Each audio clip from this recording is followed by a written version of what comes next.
Hello my dear students, in this video we will learn the C++ and data structures important 2 more questions and answers.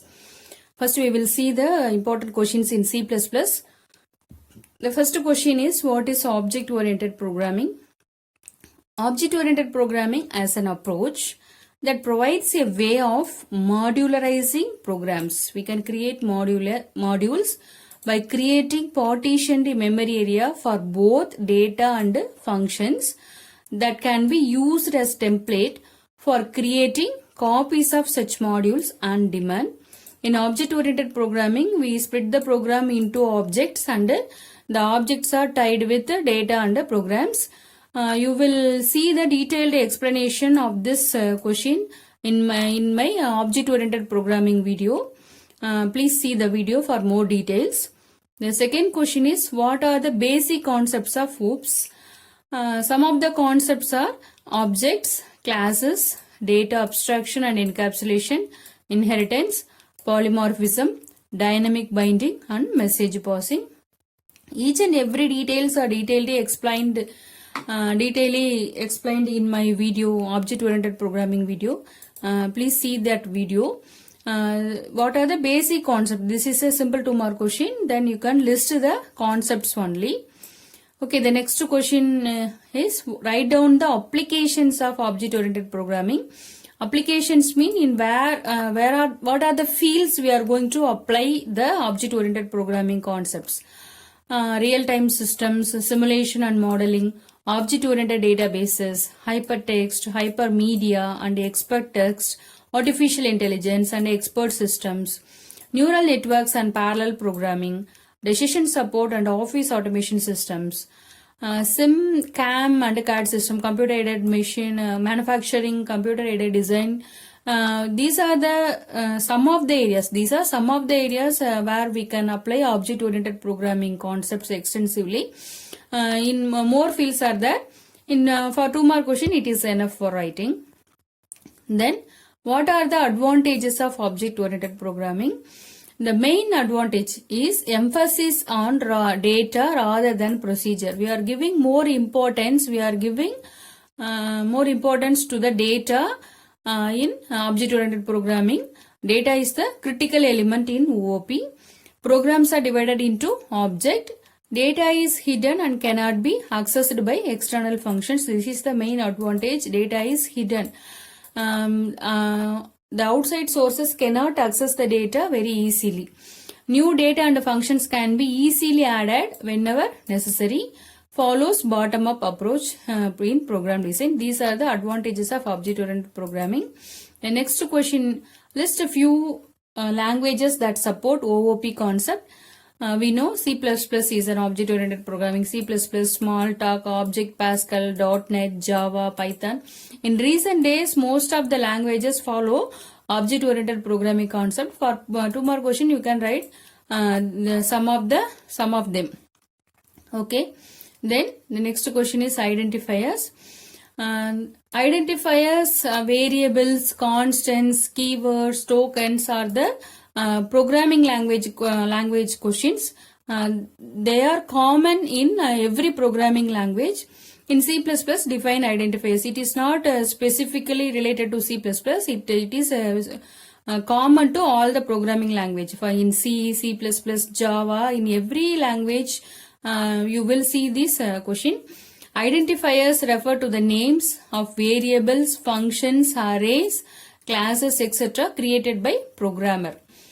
Identifiers, we are giving the name to, the user is giving the name to our variables, functions, arrays. They are called as identifiers. The following rules, there are certain rules that should be followed in giving names. Only alphabet characters, digits and underscores are permitted. The name should have only alphabets, digits and underscore. No special character including space is allowed in the names. The name cannot start with a digit. It should start with an alphabet or an underscore character. Uppercase and lowercase letters are distinct.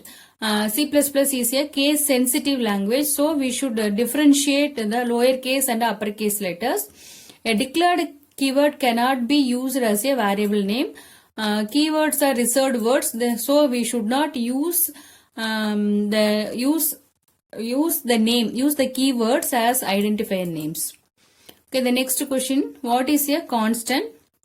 Constants refer to fixed values that do not change during the execution of a program.